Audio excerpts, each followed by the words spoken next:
এই পুলিশ অফিসারের বাচ্চা, তুই আমাকে এখানে ধরে নিয়ে এসেছিস কেন? আমাকে আমার বাসায় দিয়ে আয়। কথাটা মুখ থেকে বের করতে দেরি হলো, কিন্তু প্রিয়াঙ্কা আশিকের গালে ঠাস করে একটা চড় বসিয়ে দিতে দেরি করলো না। আশিকের গালে ঠাস করে একটা চড় বসিয়ে দিয়েই প্রিয়াঙ্কা আশিককে বলতে লাগলো, ওই হারামজাদা ছোট লোকের বাচ্চা, তুই নিজেকে কি মনে করেছিস এই শহরের খুব কিছু? আমার কাছে তোর দাম একটা পিঁপড়ের সমানও নয়। এদিকে প্রিয়াঙ্কার থাপ্পড়ের গতি এতটাই বেশি ছিল যে আশিক প্রিয়াঙ্কার থেকে ছিটকে ফ্লোরে পড়ে যায়। কোনো রকমে নিজেকে সামলে নিয়ে উঠে দাঁড়ায়, আর তারপরেই প্রিয়াঙ্কার সামনে দাঁড়িয়ে প্রিয়াঙ্কার থুতনিটা ধরে বলতে থাকে, হাই হ্যালো অ্যান্ড আসসালামু আলাইকুম টু অল। আমি তোমাদের সকলের প্রিয় প্রিয়াঙ্কা বলছি। আমি জানি তোমরা আমাকে অনেক মিস করো এবং অনেকেই আমাকে মেসেজ করে বলো, আপু প্লিজ নিয়মিত কেন গল্প দিচ্ছেন না। তো তোমাদের সবার জন্য আমি একটা সুখবর নিয়ে এসেছি। তোমরা তো জানো আমার একটা হচ্ছে অফিসিয়াল চ্যানেল আছে, ভয়েস অফ প্রিয়াঙ্কা, এবং এইটার সাথে এখন আমি নতুন আরেকটা অফিসিয়াল চ্যানেল খুলছি, সেটার নাম হচ্ছে স্টোরি এক্সপ্রেস। তো আশা করি এখন থেকে দুই চ্যানেলেই তোমরা গল্প পাবে। মানে একদিন যদি ভয়েস অফ প্রিয়াঙ্কাতে আপলোড হয় তাহলে আরেকদিন স্টোরি এক্সপ্রেসে আপলোড হবে। মানে তোমরা আমার গল্প প্রত্যেক দিনই শুনতে পাবে আমার নিজের অফিসিয়াল চ্যানেল দুইটা থেকে। সো জিনিসটা কিন্তু খুবই সারপ্রাইজিং। তো আশা করতেছি তোমরা তাড়াতাড়ি করে সাবস্ক্রাইব করে দিবে। স্টোরি এক্সপ্রেস চ্যানেলটা ইউটিউবে সার্চে দাও, পেয়ে যাবে। আর না হলে হচ্ছে এই ভিডিওর ঠিক লিঙ্কে তোমরা পাবে, বা হচ্ছে কমেন্টে আমি পিন কমেন্ট করে দিব, তাহলে সেখান থেকেও তোমরা সাবস্ক্রাইব করতে পারো। সো দেরি না করে এক্ষুনি সাবস্ক্রাইব করে ফেলো স্টোরি এক্সপ্রেস। সবাই ভালো থাকবা, সুস্থ থাকবা। আল্লাহ হাফেজ, আই লাভ ইউ, বাই। এই অফিসার, তুই জানিস না আমার পরিচয়, তাই আমার সঙ্গে এরকমটা করতে পেরেছিস। আমি তোর সঙ্গে এমন কিছু করব যেটা তুই কল্পনাও করতে পারবি না। শুধু আমাকে এখান থেকে বের হতে দে। ও আচ্ছা, তাই নাকি? তুই আমাকে থ্রেট দিচ্ছিস? অন ডিউটিরত একজন পুলিশ অফিসারকে থ্রেট দিচ্ছিস? তুই জানিস আমি এক মুহূর্তের মধ্যে তোর কি অবস্থা করতে পারি? আমার ব্যাপারে তোর কোনো আইডিয়া নেই। তোর ব্যাপারে আইডিয়া নেওয়া আমার কাজ নয়। তোর মতো পুলিশ অফিসার আমি পকেটে বলে রাখি, আর তুই একটা সামান্য পুলিশ অফিসার হয়ে আমার গায়ে হাত তুলেছিস। তুই খুব বড় ভুল করেছিস, যেটা তুই সময়ের সাথে সাথে বুঝতে পারবি। ও আচ্ছা, তাই বুঝি? ভুল যখন করেছিস তখন ভুলের মাসুল তো দিতেই হবে। তা তোর জন্য কি করতে হবে বল শুনি। তোর কিছুই করতে হবে না, যা করার আমিই করব। তুই শুধু 10 মিনিট অপেক্ষা কর, আর তারপর দেখ তোর থানায় আমাকে ছাড়ানোর জন্য কে আসে। ও আচ্ছা, কোন দেশের মন্ত্রী মিনিস্টার আসবে তোকে সরানোর জন্য? আমি সেটার জন্যই অপেক্ষা করছি। তোর কোনো তোর কোন বাবা আসে আমি তার সঙ্গে দেখা করার জন্য অপেক্ষা করছি। এই অফিসার, তোকে আমি এখনো বলছি, তুই কিন্তু খুব খারাপ করছিস। আমাকে এক্ষুনি ছেড়ে দে বলছি। প্রিয়াঙ্কা তখন আশিকের কথার কোনো উত্তর না দিয়ে কনস্টেবলকে ডেকে বলতে লাগলো, কনস্টেবল, ওরে হ্যান্ডক্রাফট পরিয়ে আমার টেবিলে নিয়ে আসুন। এই বলে প্রিয়াঙ্কা সেখান থেকে চলে গেল। আরে ভিউয়ার্স, গল্পের এত দূর পর্যন্ত চলে এসেছে, এখনো পর্যন্ত তো আপনাদের আমাদের গল্পের নায়ক নায়িকার পরিচয়টাই দেওয়া হলো না। তো ভিউয়ার্স, চলুন আপনাদেরকে আমাদের গল্পের নায়ক নায়িকার পরিচয়টা দিয়ে আসি, আর তারপর না হয় সম্পূর্ণ গল্প শুনি। আমাদের গল্পের নায়িকা প্রিয়াঙ্কা একজন পুলিশ অফিসার। সে পড়াশোনা শেষ করে এই বছরই পুলিশের চাকরিতে জয়েন করেছে, পুলিশের অফিসার ইনচার্জ। আর এদিকে আমাদের গল্পের নায়ক আশিক, সে বাবার বকে যাওয়া একমাত্র ছেলে। তার বাবার কোটি কোটি টাকার সম্পদ, যার কোনো হিসাব নেই, কিন্তু একমাত্র ছেলেকে তিনি মানুষ করতে পারেননি। সারাদিন মদের আড্ডা, জোয়ার আড্ডা আর রাস্তাঘাটে সব অপকর্ম করে বেড়ানোর নামে আশিক। এদিকে প্রিয়াঙ্কা এই তো এক সপ্তাহ হলো নতুন জায়গায় পোস্টিং হয়েছে। ফ্যামিলি ছেড়ে সে একাই আছে। এই শহরে তার জানাশোনা বলতে সেরকম কেউই নেই। প্রিয়াঙ্কার দুই বোন। তার ছোট বোন এই বছর ইন্টার প্রথম বর্ষে পড়াশোনা করছে, আর তার বাবা 2 বছর আগে ব্রেন স্ট্রোক করে মারা গেছে। এখন বর্তমানে প্রিয়াঙ্কাই হলো তার ফ্যামিলির গার্ডিয়ান, কারণ তার আম্মু তারপরও মারা যাওয়ার পর থেকেই ভীষণভাবে অসুস্থ হয়ে পড়েন। তিনি এখন শয্যাশায়ী। তো ভিউয়ার্স, অনেক কিছু তো বললাম, এবার চলেন মূল গল্পে ফিরে আসি, আর বাকি কথা না হয় গল্পের মধ্যেই জেনে নেবেন। এদিকে প্রিয়াঙ্কা আশিককে নিজের কেবিনে নিয়ে আসতে বলে। কেবিনে চলে আসে, আর তখনই সে অন্য একজন কনস্টেবলকে তার জন্য 1 কাপ গরম কফি বানিয়ে নিয়ে আসতে বলে। কফি নিয়ে আসার পর প্রিয়াঙ্কা কফি খেতে থাকে। আর এদিকে আশিককে তার সামনে একটা চেয়ারে বসিয়ে রাখা হয়েছে। আশিকের চোখ দিয়ে যেন আগুনের গোলা ঠিকরে পড়ছে। প্রিয়াঙ্কা আশিকের দিকে তাকিয়ে বলছে, জানি না তোরে কেমন বাবা মায় জন্ম দিচ্ছে। চেহারা দেখে তো মনে হয় ভালোই বড়লোক বাবার সন্তান, কিন্তু তোর আচার ব্যবহার আর ক্যারেক্টার এমন কেন? ওই মেয়ে, তোরে আমার ব্যাপারে এত এত ইন্টারেস্ট কেন? আমি কি তোর জামাই লাগি নাকি তুই আমাকে বিয়ে করবি? ওই হারামজাদা, তোর কোনো যোগ্যতা আছে আমাকে বিয়ে করার? আর তোর কি মনে হয় আমি তোর মতো একটা ক্রিমিনালকে বিয়ে করব, যে কিনা দিন রাত অপরাধ করে বেড়ায় আর যার কোনো জন্মের পর্যন্ত ঠিক নেই? তখনই আশিক চিৎকার দিয়ে বলতে থাকে, দেখ মাইয়া, তোরে এতক্ষণ ধরে সহ্য করতেছি আমি, কিন্তু আর সহ্য করব না। তুই আমার জন্ম নিয়ে কথা বলবি না। তুই জানিস না আমার বাবার পরিচয়। তুই যদি আমার বাবার পরিচয় জানতিস তাহলে আমাকে 10 বার সালাম দিয়া তারপর কথা বলতি। ও আচ্ছা, সেই জন্যই তো বলছি আমি তোর এখান থেকে কোথাও যেতে দেব না। ও আচ্ছা, সেই জন্যই তো বলছি আমি তোরে এখান থেকে কোথাও যেতে দেব না। আমি দেখি তোর কোন বাবাই তোরে এখান থেকে ছাড়াইতে আসে। এখন মুখটা বন্ধ কইরা এখানে বইসা থাক, তা না হলে তোর মুখে আমি ট্যাপ লাগাই দিমু। এই বলে প্রিয়াঙ্কা নিজের কাজ করতে থাকে। আর কিছুক্ষণের মধ্যেই কনস্টেবল এসে প্রিয়াঙ্কাকে খবর দেয়।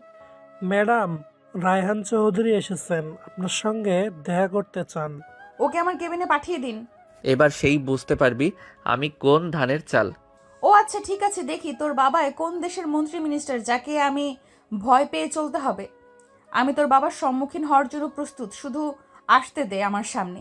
তারপর তাকে এমন সাবান ছাড়া ধুয়ে দিব না, আর কোনো দিন আমার সামনে এসে কথা তো দূরের কথা, দাঁড়ানোর সাহসটাও পাবে না। এই বলে প্রিয়াঙ্কা তার কেবিনে বসে থাকে। কিছুক্ষণের মধ্যেই কেউ একজন দরজায় নক করে বলতে থাকে, madam, may I come in? Yes. ও আচ্ছা, তাহলে আপনি সেই যেমন কুলাঙ্গার ছেলের জন্ম দিয়েছেন। বলতে বলতে প্রিয়াঙ্কা আশিকের বাবার দিকে তাকায়। আর আশিকের বাবা প্রিয়াঙ্কার দিকে চেহারাটা বেশ চেনা চেনা লাগছে, কিন্তু তারপরে তিনি চিনতে পারছেন না। তাই তিনি প্রিয়াঙ্কাকে জিজ্ঞাসা করলেন, ইফ ইউ ডোন্ট মাইন্ড, আপনার বাড়ি কোথায় জানতে পারি? এখানে ডিউটি করতে এসেছি, কারো কাছে নিজের পরিচয় দিতে নয়। হ্যাঁ, আমি সেটা বুঝতে পারছি, কিন্তু আপনি হয়তো ভুলে যাচ্ছেন আমি আপনার বাবার বয়সী ভাই।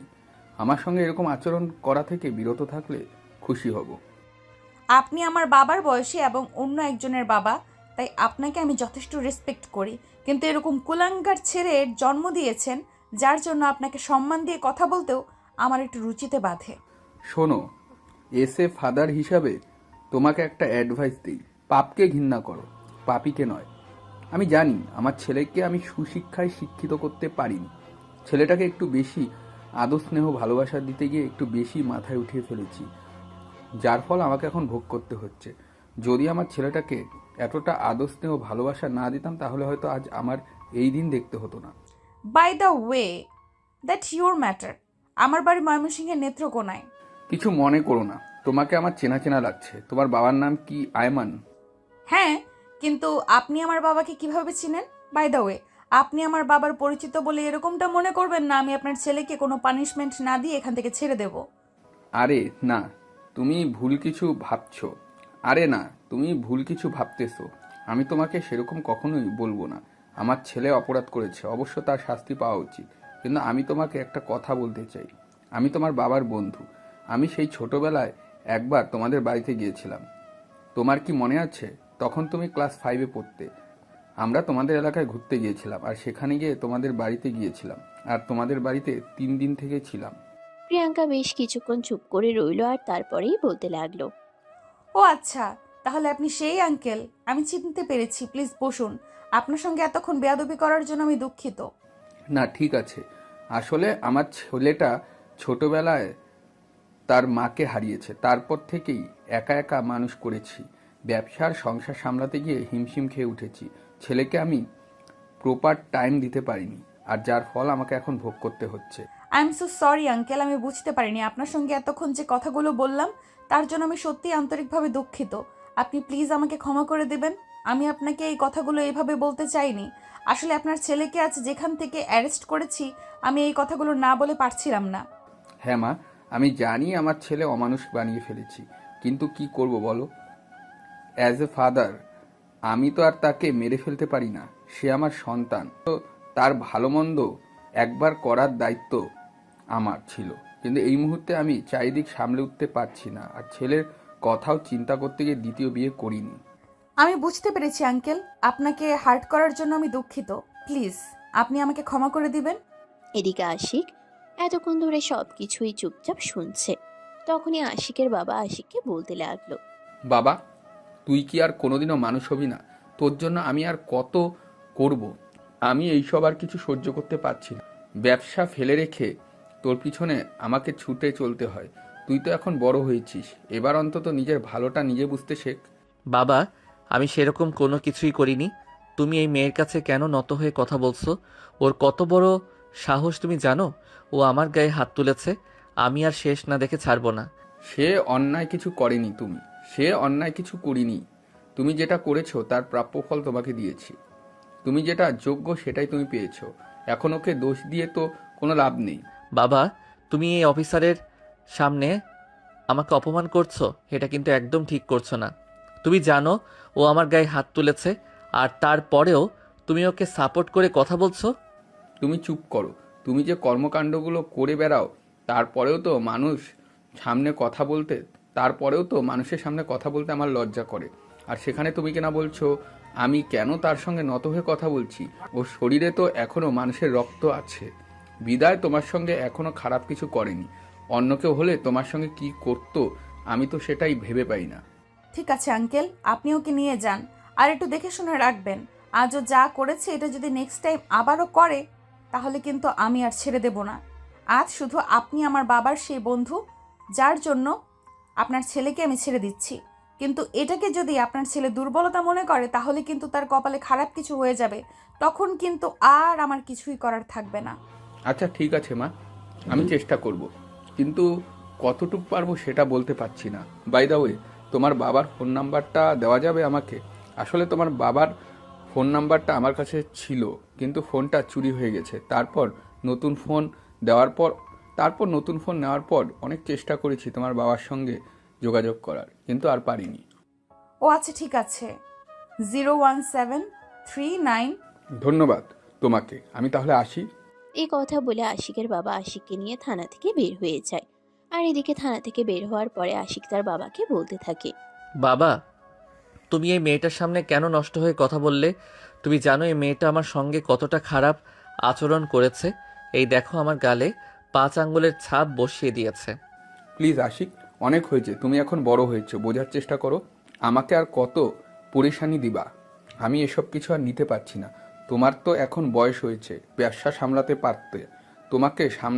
তোমাকে সামলানো আমার জন্য দায়ী হয়ে গেছে। প্লিজ তুমি বোঝার চেষ্টা করো, এসব কিছু থেকে নিজেকে ফিরিয়ে নিয়ে আসো, আর ভালো হয়ে যাও বলছি। বাবা প্লিজ, এসব ফালতু মাখা বন্ধ করো। টাকা পয়সা অর্থ সম্পদ তোমার তো অনেক আছে। আমিও যদি টাকা পয়সার পিছনে ছুটি তাহলে কি চলবে বলো? এখন তো নিজের লাইফটাকে এনজয় করার সময়, আর আমি সেটাই করছি। তাহলে তুমি কেন এটাকে মেনে নিতে পারছো না? দেখো, তুমি তোমার লাইফটাকে এনজয় করো, সে ব্যাপারে আমার কোনো দ্বিমত নেই। তুমি তোমার মতন থাকো, কিন্তু তুমি যেগুলো করছো এগুলো একদম ঠিক নয়। তুমি মদ জুয়া রাজনীতি নিয়ে মেতে থাকো, এগুলো একদম ভালো লাগে না। তুমি রাস্তার মেয়েদেরকে উত্তপ্ত করো, এগুলো একদমই ঠিক না। তাই বাবা হিসেবে তোমাকে বলছি, তুমি প্লিজ এগুলো থেকে বেরিয়ে আসো, এটা তোমার জন্যই ভালো হবে। এই বলে আশিককে নিয়ে গাড়িতে উঠে বসলেন। আর তারপরেই ড্রাইভার গাড়ি স্টার্ট করার কিছুক্ষণের মধ্যেই বাড়িতে এসে পৌঁছালো। আশিক বাড়িতে এসে মোবাইলটা অন করার পরপরই তার এক বন্ধু তাকে ফোন করে। কি রে, কি ব্যাপার দোস্ত? তোকে নাকি পুলিশ ধরে নিয়ে গেছে শুনলাম। হ্যাঁ, ধরে নিয়ে গেছিল, কিন্তু আটকে রাখতে পারিনি। আমি চলে এসেছি। দোস্ত, রাতে আমার বাসায় চলে আয়, রাতে বাসায় পার্টি দেব। দোস্ত, সেদিন রাতে তো তোর বাবা অনেক বকাবকি করছিল, কিন্তু আজ যদি আবার তোদের বাড়িতে আসি, তাহলে যদি তোর বাবা আবার বকাবকি করে? আরে বেটা, কিছু হবে না, তুই চলে আয় তো। এত কিছু তোকে চিন্তা করতে হবে না, আমি সব সামলে নিব। এই বলে আশিক ফোন কেটে দিল আর রুমে এসে বিছানায় শুয়ে দিল একটা লম্বা ঘুম। বিকেল 5টার মতো বাজে। আশিকের বাবা আশিকের রুমে আসে, দেখে নাক ডেকে ঘুমোচ্ছে। এখনো গায়ে সেই সকালের জামা কাপড়গুলোই রয়ে গেছে, একটু গোসল পর্যন্ত করেনি। তাই আশিকের বাবা তাকে ঘুম থেকে ডেকে তুলল আর ফ্রেশ হয়ে আসতে বলল। বেশ কিছুক্ষণ পর আশিক ফ্রেশ হয়ে আসলে আশিকের বাবা নিজেই তাকে খাবার খেতে দেয়। আর তারপর তার পাশে বসে তার মাথায় হাত রেখে বলতে থাকে। দেখ বাবা, তোর মা আমাদের ছেড়ে চলে গেছে, অনেক বছর হয়ে গেছে। তারপর তোর ভাইয়ের কথা চিন্তা করে আমি আমার জীবনের কথা একটাবারও চিন্তা করিনি। আর এখন তোর চিন্তাই করছি। কিন্তু তুই কেন এরকম করছিস বল? তুই যদি আমাকে না বুঝিস তাহলে আমি কোথায় যাব? আরে বাবা, আমি তোমার কথা বুঝি বলেই তো তোমার টাকা পয়সাগুলোকে ধ্বংস করছি। কারণ তোমার এত এত কোটি কোটি টাকার সম্পদ, আমি যদি এগুলোকে শেষ না করি তাহলে কে শেষ করবে বলো শুনি? আশিকের বাবা আশিকের কথা শুনে খুবই হতাশ। তিনি কোনোভাবেই বুঝে উঠতে পারেন না তিনি এই বিপদগামী ছেলেকে কিভাবে ফিরিয়ে আনবেন, কিভাবে ছেলেকে আরেকটা সুস্থ স্বাভাবিক জীবন উপহার দিবেন। আদৌ এটা কোনোদিন সম্ভব হবে, না কোনোভাবেও এটা অসম্ভব। এসব চিন্তা করতে করতেই তিনি নিজের রুমে চলে যান। এদিকে রাত আনুমানিক 10টার মতো বাজে।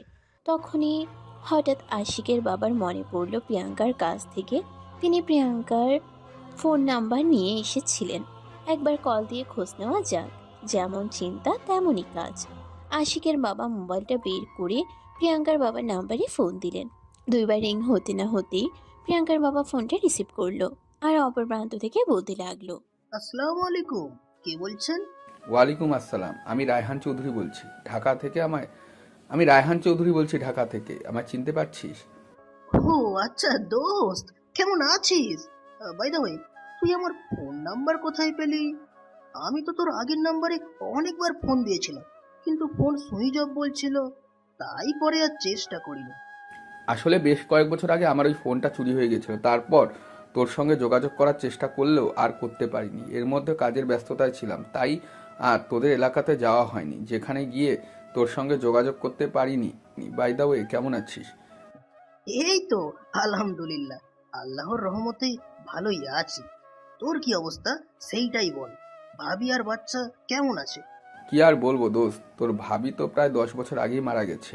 তোদের ওখান থেকে ফিরে আসার কয়েক মাস পরেই ছেলেটা আছে আমার কাছে। তবে আমার দুর্ভাগ্য কি জানিস, ছেলেটাকে আমি মানুষ করতে পারিনি। ওহো, এটা তো খুবই দুঃখজনক কথা।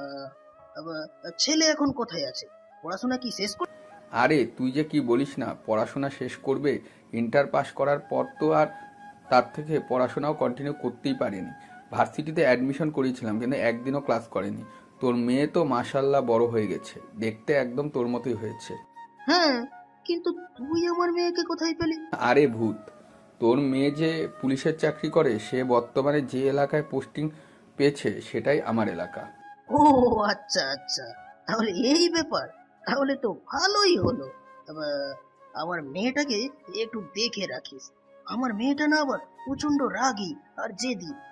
একে তো করে পুলিশের চাকরি, যদি কেউ কোনো অপরাধ করে ফেলে তার সামনে, তাহলে আর কোনো রক্ষা নেই। হ্যাঁ হ্যাঁ, সেটাই তো আজ দেখতে পেলাম। আসলে আমার ছেলেকে একটা কারণে তোর মেয়ে গ্রেফতার করে থানায় নিয়ে গিয়েছিল, আর তারপর ছেলেকে ছাড়তে গিয়ে সেখানে তোর মেয়ের সঙ্গে পরিচয় হলো। ও আচ্ছা, তাহলে তো ভালোই হলো। যেহেতু আমার মেয়েটা তোর এলাকায় আছে, তাহলে কোনো ঝামেলা করলে একটু খেয়াল রাখিস, কেমন? সে তো অবশ্যই রাখবো। আচ্ছা, তুই একবার ভাবিকে নিয়ে আমাদের বাসায় আয়, তোকে একটু দেখতে খুব মন চাইছে। আমি তো ব্যবসার কাজে ব্যস্ত আছি, তাই তোকে আসতে বললাম। প্লিজ তুই কিছু মনে করিস না। আরে না না, সেরকম কোনো ব্যাপার না। আমিও ভাবছিলাম এই সপ্তাহেই একবার মেয়ের কাছে বেড়াতে আসবো। আর এখন যেহেতু তুই ওই এলাকাতেই থাকিস, তাহলে মেয়ের কাছে বেড়াতে আসলে তোকে তো দেখে আসতে পারবো। তাহলে তো ভালোই হবে। আচ্ছা ঠিক আছে, তাহলে চলে আয়। আর যেদিন আসবি আমাকে ফোন করে আসিস, আমি নিজে তোকে স্টেশনে রিসিভ করতে যাব। আরে তুই বাসে করে কেন আসবি? আমি গাড়ি পাঠিয়ে দিচ্ছি, তুই গাড়িতে চলে আসবি। যেদিন আসবি তার আগের দিন আমাকে ফোন করিস। আরে না না, সেটার কোনো প্রয়োজন হবে না। আমি বাসে করে চলে আসতে পারবো। অযথাই তোর প্যারা নিতে হবে না। আমি এসে তারপর তোকে ফোন করবো নি, কেমন? আরে না, এরকম হয় নাকি? তুই আমার বন্ধু, আর তুই আমার বাসায় আসবি, সেখানে তোকে বাসে করে আসতে হবে, এটা তো হতে পারে না। আমার নিজের গাড়ি আছে, আমি ড্রাইভারকে বলে রাখবো, তুই আসার আগের দিন ফোন দিবি, আমি গাড়ি পাঠিয়ে দেবো। আচ্ছা ঠিক আছে, তুই যখন মানবি না তাহলে আমি ফোন করবো নি। এই বলে বেশ কিছুক্ষণ গল্প গুজব করে আর তারপর ফোন রেখে দেয়। এদিকে এরপর কেটে যায় 2 দিন। প্রিয়াঙ্কার বাবা প্রিয়াঙ্কাকে ফোন করে। কিরে মা, কেমন আছিস? কদিন ধরে সেরকম ফোন কল করছিস না। আসলে বাবা, তুমি তো জানোই আমার নতুন জায়গায় পোস্টিং হয়েছে, এখানে একটু কাজের চাপ বেশি, তাই সময় বের করে তোমাকে ফোন করা হয়ে ওঠে না। যাই হোক, কেমন আছো? এই তো আলহামদুলিল্লাহ, আল্লাহর রহমতে ভালোই আছি। আমি কাল তোর ওখানে আসছি, হ্যাঁ? আচ্ছা ঠিক আছে, তুমি স্টেশনে এসে পৌঁছানোর আধা ঘন্টা আগে আমাকে ফোন দিয়ে জানিয়ে দিও, আমি তোমাকে রিসিভ করতে যাব। সেটার কোনো প্রয়োজন হবে না রে মা। রায়হান আঙ্কেল বলেছে আমার জন্য গাড়ি পাঠাবে। কেন? উনি কেন গাড়ি পাঠাবেন? তুমি বাসে করে আসবে আর আমি তোমাকে রিসিভ করতে যাব। তোমার কাছে কে বেশি ইম্পর্ট্যান্ট, আমি নাকি উনি? আরে না, এভাবে বলে না।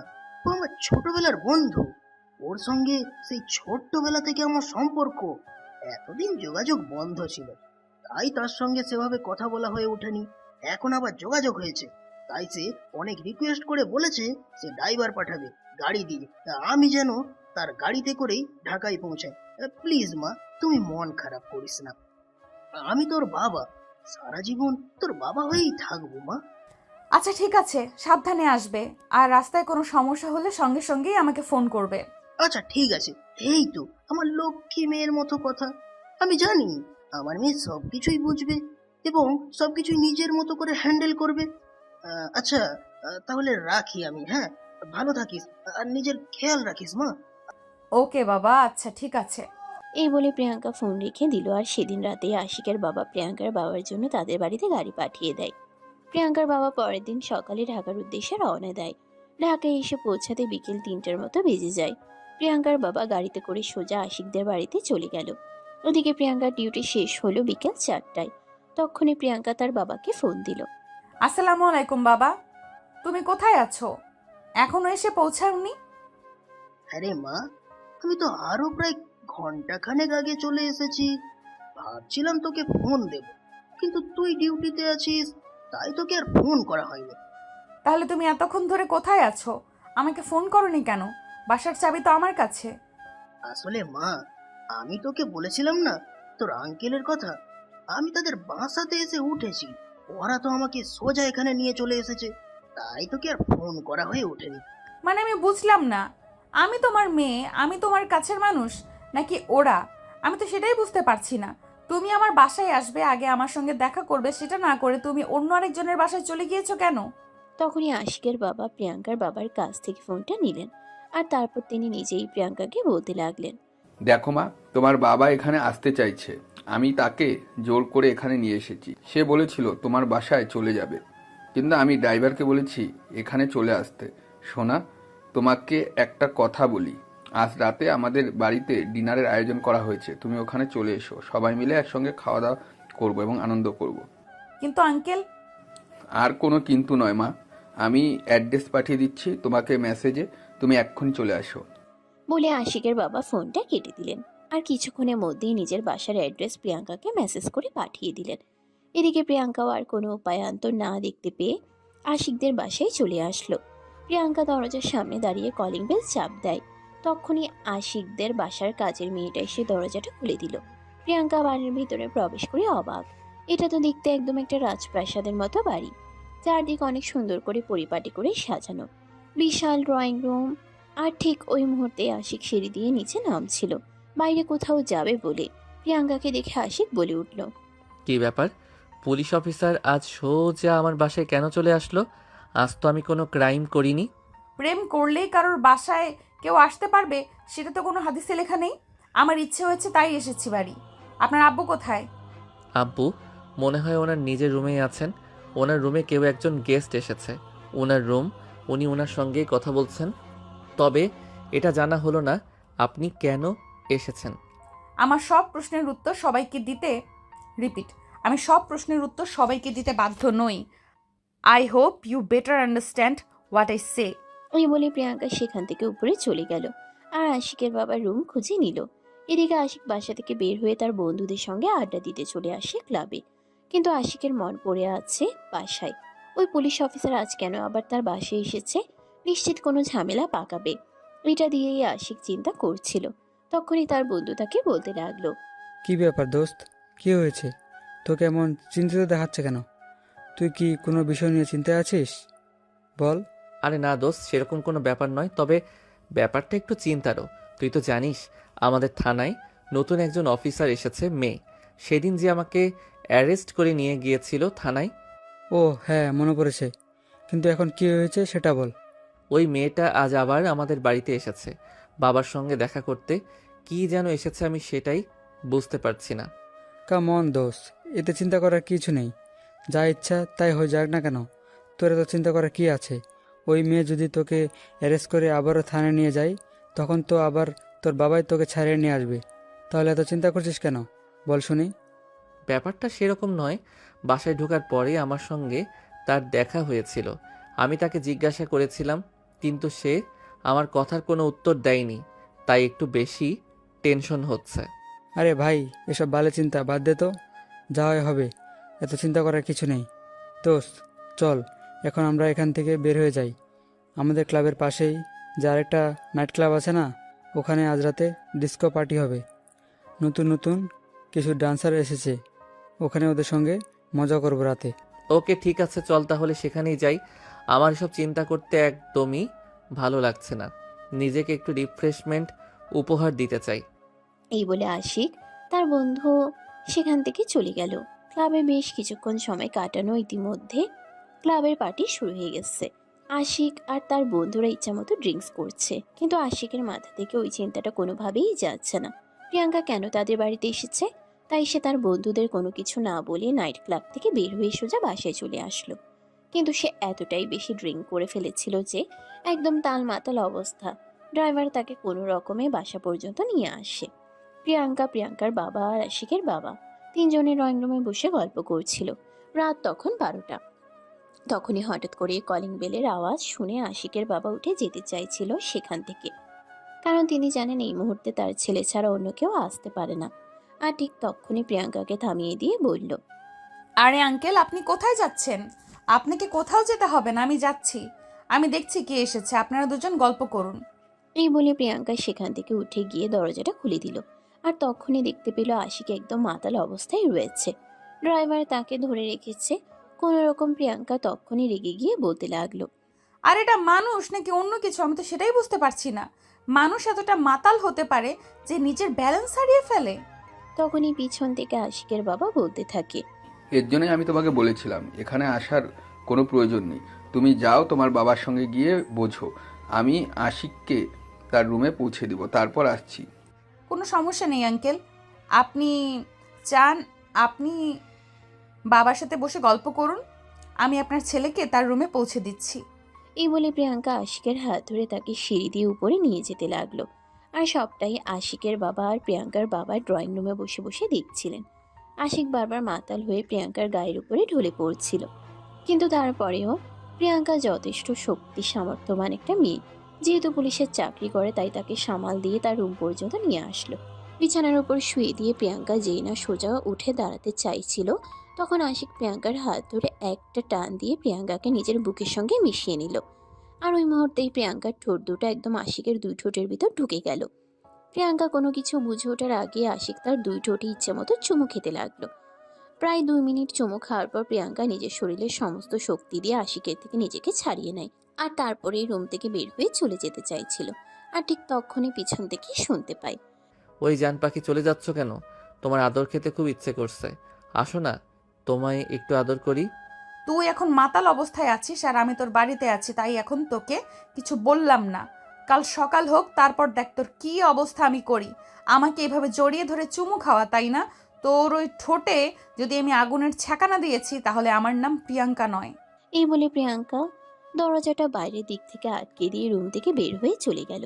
তখনও প্রিয়াঙ্কার বাবা আর আশিকের বাবা দুজনে ড্রয়িং রুমে বসে আছে। প্রিয়াঙ্কা একটা দীর্ঘশ্বাস ছেড়ে আশিকের বাবাকে বলতে লাগলো, জানেন কেন জানি না, আমার সত্যিই এটা মনে হচ্ছে যে একটা সন্তানের জীবনে তার বাবার চাইতে মায়ের গুরুত্বটা অনেক বেশি। কারণ মায়ের তত্ত্বাবধানে থাকা সন্তানগুলো আদর শাসন সবটাই পায়, কিন্তু বাবার তত্ত্বাবধানে থাকা সন্তানগুলো শুধু আদরটাই পেয়ে থাকে, শাসনটা সেরকমভাবে তাদের পাওয়া হয়ে ওঠে না। আমি জানি না তুমি এই কথাগুলো কেন বলছো, কিন্তু আমি কি করব বলো শুনি? আমার কি বা করার আছে? তো ব্লাড ক্যান্সারের তোমার আন্টি মারা যাওয়ায় অনেক চেষ্টা করেছিলাম তাকে বাঁচিয়ে রাখার জন্য, কিন্তু শেষমেশ সেটা আর সম্ভব হয়ে ওঠেনি। তারপর থেকে সংসার, ব্যবসা আর সন্তান তিনটাকে এক হাতে সামলে দিয়েছি। সৎ মা ঘুরে আসলে আমার ছেলেকে অবহেলা অনাদরে বড় হতে হবে, তাই চিন্তা করে দ্বিতীয় বিয়েও করিনি। আমি জানি আঙ্কেল, আমি সবটাই বুঝতে পেরেছি। তবে আপনাকে শুধু আমার একটা কথাই বলার, আল্লাহ আমাদের জন্য যেটা লিখে রেখেছেন সেটাই হবে, আজ না হোক কাল। আল্লাহ সিদ্ধান্ত মেনে নেওয়া ছাড়া আমাদের আর কিছুই করার নেই। এই বলে প্রিয়াঙ্কা সেখান থেকে উঠে চলে গেল। আর এদিকে প্রিয়াঙ্কার বাবা আর আশিকের বাবা তখনও সেখানে বসে বসে গল্প করছে। কথার চলে হঠাৎই প্রিয়াঙ্কার বাবা আশিকের বাবাকে বলে ওঠে, দোস্ত, তুই আবার আমার কথায় কিছু মনে করিস? দোস্ত, তুই আবার আমার কথায় কিছু মনে করিস না। তোকে একটা কথা বলি শোন, প্রত্যেকটা ছেলের নষ্ট হওয়ার পিছনে যেমন কোনো নারীর অবদান থাকে, তেমনি ওই ছেলে খারাপ পথ থেকে বেরিয়ে আসার জন্যও কিন্তু একজন নারী প্রয়োজন, বুঝলি? হ্যাঁ, আমি জানি। আর তুই কেন এই কথাটাই বলছিস আমি সেটাও জানি, কিন্তু কি করব আমি বল? আমার ছেলের মতো নষ্ট একটা ছেলের কাছে কোনো বাবা চাইবে তার মেয়েকে বিয়ে দিতে, তার মেয়ের জীবনটা নষ্ট করতে? সেটা ঠিক আছে, তারপরও আমি বলবো একজন বাবা হিসেবে তুই চেষ্টা তো করে দেখতে পারিস, তাই না? দোস্ত, তুই বলছিস বলে বলছি না, আমি এই জন্যই তোকে খবর দিয়ে এখানে ডেকে পাঠিয়েছি। তোর মেয়েকে আমার মাশাল্লাহ বেশ পছন্দ হয়েছে আমার ছেলের জীবনসঙ্গী হিসেবে। যদি তোর কাছে তোর মেয়েটাকে চাই, দিবি? কথাটা শুনে মুহূর্তের মধ্যে স্তব্ধ হয়ে যান প্রিয়াঙ্কার বাবা। তিনি ভাবতেও পারেননি আশিকের বাবা তার বন্ধু হয়ে তার কাছে এমন কিছু আবদার করে বসবে। প্রিয়াঙ্কা এই যুগের পড়াশোনা জানা শিক্ষিত একটা মেয়ে, সে এরকম একটা ক্রিমিনালকে বিয়ে করবে এটা তো জাস্ট ভাবাও যায় না, যার চরিত্রের কোনো ঠিক নেই, রাত বিরাতে নেশা করে বাড়ি ফিরে আসে। মদ, জুয়ার আড্ডা আর আস্তানা, মেয়েদের উত্ত্যক্ত করা যার নেশা। তাকে কোনোদিন প্রিয়াঙ্কা নিজের স্বামী হিসেবে মেনে নিবে এটা তো তিনি কল্পনাও করতে পারেন না। তাই কথাটা ঘুরিয়ে দেওয়ার জন্য তিনি বলতে থাকেন, আরে দোস্ত, হাউ ইজ দিস পসিবল? তুই হয়তো ভুলে গেছিস তোর ছেলের চাইতে আমার মেয়ে বয়সে বড়, প্রায় 2 বছরে। না, আমি ভুলে যাইনি। এটা আমার খুব ভালোই মনে আছে, আর আমি খুব ভালোই জানি। দেখ, বয়স একটা সংখ্যা মাত্র। মূল কথা হলো ভালোবাসা। তোর মেয়েকে দেখে আমার মনে হয়েছে তোর মেয়ে আমার ছেলেটাকে ভালো পথে ফিরিয়ে আনতে পারবে, তাই তোকে এই কথা বলা। দেখলে না, একটু আগে যখন আশিকি বাড়িতে ফিরে আসলো, আমি আশিককে তার রুমে পৌঁছে দিতে চাইলেও তোর মেয়ে নিজ দায়িত্বে তাকে রুমে পৌঁছে দিল। প্রিয়াঙ্কার বাবা তখনও কিছুক্ষণ চুপ করে থাকেন, আর তারপর আবারও তিনি বলতে থাকেন, হ্যাঁ, আমি সেটা দেখতে পেয়েছি, কিন্তু আমার মনে হয় তার মানে এইটা নয় যে আমার মেয়ে তোর ছেলেকে বিয়ে করতে রাজি বা তাকে বিয়ে করতে চায়। সে একজন পুলিশ অফিসার, এবং আমার মেয়ে, সে নিজের দায়িত্ব নিজে জানে, যে বড়দের সম্মান করতে জানে। ওই আর আমি এখানে বসে গল্প করছি, এখানে বয়সের সবচেয়ে ছোট সে, তাই সে এই কাজটা করেছে নিজের দায়িত্ব থেকে, আর কিছু না রে ভাই। দেখ, আমি অত কিছু জানি না, জানতেও চাই না, শুনতেও চাই না। তোর মেয়েকে দেখে আমার মনে হয়েছে সে তোকে যথেষ্ট সম্মান করে, শ্রদ্ধা করে আর ভালোবাসে। তুই যদি তোর মেয়ের কাছে কোনো কিছু চাস বা তাকে কিছু করতে বলিস, সে তোর মুখের উপর কখনোই না বলতে পারবে না। হ্যাঁ, সেটা তো অবশ্যই, কারণ আমি আমার মেয়েকে সুশিক্ষা দিয়ে বড় করার চেষ্টা করেছি, এবং আমার মনে হয় আমি আমার মেয়েকে সেটা দিতে পেরেছি। তখনই আশিকের বাবা প্রিয়াঙ্কার বাবাকে বলতে থাকেন, হ্যাঁ, আমি সেই জন্যই বলছি। প্লিজ দোস্ত, আমি তোর বন্ধু হয়ে তোকে অনুরোধ করে বলছি, তুই তোর মেয়ের সঙ্গে এ ব্যাপারে একবার কথা বল। আমি আশা করি তোর মেয়ে কখনোই না বলবে না। প্লিজ, তুই একবার কথা তো বলে দেখ। আচ্ছা ঠিক আছে, আমি কথা বলবো, কিন্তু আমার মেয়ে যদি রাজি না হয় তাহলে কিন্তু তুই আমাকে কোনো দোষ দিতে পারবি না, এটা আমি আগেই বলে রাখলাম। হ্যাঁ। আশিকের বাবাও তখন প্রিয়াঙ্কার বাবার কথায় রাজি হয়ে গেল। আর তারপরেও দুজন আরো বেশ কিছুক্ষণ গল্পগুজব করে রাত 1টার দিকে নিজেদের রুমে গিয়ে ঘুমিয়ে পড়ল। সকালবেলা ঘুম থেকে উঠেই প্রিয়াঙ্কা ফ্রেশ হয়ে রেডি হয়ে ডিউটিতে চলে গেল। আর তারপরেই তার বাবাকে ফোন করে বলল আর তার বাসায় চলে যাওয়ার জন্য। এই বলে প্রিয়াঙ্কা ফোন রেখে দেয়। আর এদিকে আশিকের বাবা ঘুম থেকে উঠে প্রিয়াঙ্কার বাবাকে নিয়ে নাস্তা শেষ করলেন। আর তারপর দুজনে মিলে একটু বাইরে বের হলেন ঘুরতে যাওয়ার জন্য। আজ আশিকের বাবা অফিসে যায়নি, বন্ধু এসেছে বন্ধুকে সময় দিবেন বলে। সারাদিন দুজনে মিলে ঘোরাঘুরি করলো। আর বিকেল বেলা যখন বাসায় ফেরার সময় হলো তখনই প্রিয়াঙ্কার বাবা আশিকের বাবাকে বলে প্রিয়াঙ্কার বাসায় যাওয়ার জন্য। এটা শুনে আশিকের বাবার মন খারাপ হয়ে গেল। তিনি প্রিয়াঙ্কার বাবাকে বলতে লাগলেন, আরে দোষ, এই তো কালকে তুই ঢাকায় এলি, একটা রাত আমার বাসায় থাকলে আর 2-3 দিন থাক না, তারপর না হয় মেয়ের বাসায় যাবি। আরে না দোস্ত, এরকমটা বললে হবে না। আমার মেয়ে প্রচন্ড পরিমাণ রেগে যাবে, আর আমার মেয়ে যদি একবার রেগে যায় না তাহলে তাকে সামলানোটা একদম দায়ী হয়ে যাবে। তাই প্লিজ তুই আমাকে আর আটকাস না। আজ মেয়ের বাসায় চলে যাই, তারপর না হয় ওই 2-3 দিন পর আবারও তোর বাসায় আসা যাবে। এখন হ্যাঁ, আবারও আসা যাবে। এই বলে প্রিয়াঙ্কার বাবা আশিকের বাবার কাছ থেকে বিদায় নিয়ে প্রিয়াঙ্কার বাসায় চলে আসে। আর এদিকে প্রিয়াঙ্কা বসে বসে তার বাবার জন্যই অপেক্ষা করছিল। অফিস থেকে আজ 2টা-2:30টার দিকে চলে এসেছে। তারপর বাসায় এসে আজ তার বাবার পছন্দের মতো অনেক খাবার রান্না করেছে।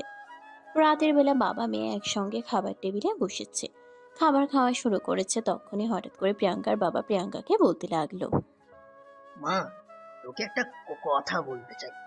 হ্যাঁ বলো, কি বলবে? আসলে আমি বুঝতে পারছি না যে এই কথাটা তোকে যে কিভাবে বলবো, আর ওই কিভাবে শুরু করব।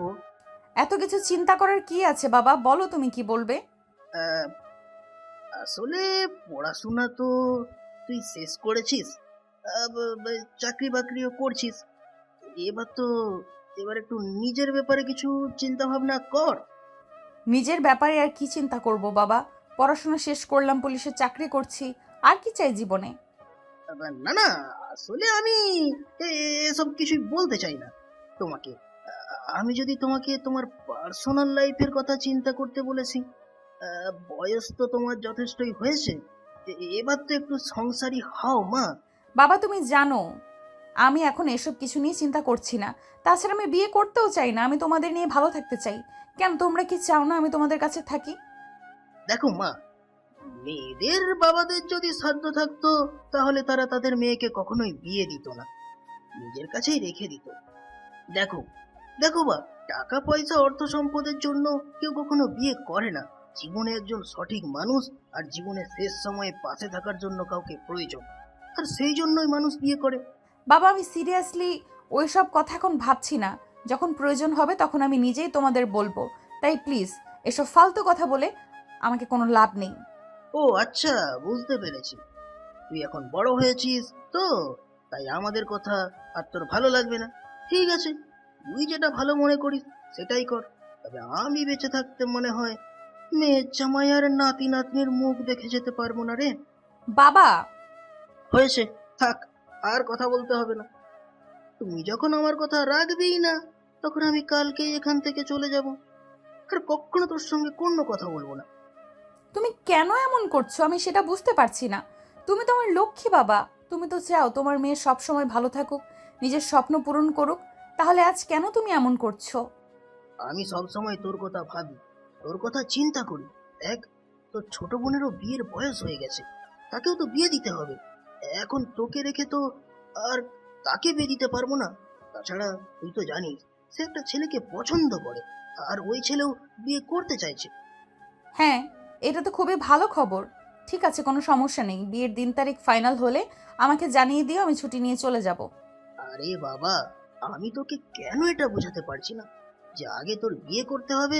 বড় বোনকে রেখে তো আর ছোট বোনকে বিয়ে দিলে সমাজের মানুষের কাছে আমি মুখ দেখাতে পারবো না, আমার মান সম্মান সব চলে যাবে। তুই কেন এটা বুঝতে পারছিস না? এখন কি তোমার মেয়ের জন্য আমাকেও বিয়ে করতে হবে? হ্যাঁ, অবশ্যই, কেন নয়? আগে তোকে বিয়ে দেবো, তারপর তোর বোনকে বিয়ে দিয়ে দেবো। তখন প্রিয়াঙ্কা বেশ কিছুক্ষণ চুপ করে থাকে, আর তারপর হতাশ হয়ে একটা দীর্ঘশ্বাস ফেলে বলতে থাকে। আচ্ছা ঠিক আছে, আমি রাজি, তুমি ব্যবস্থা করো।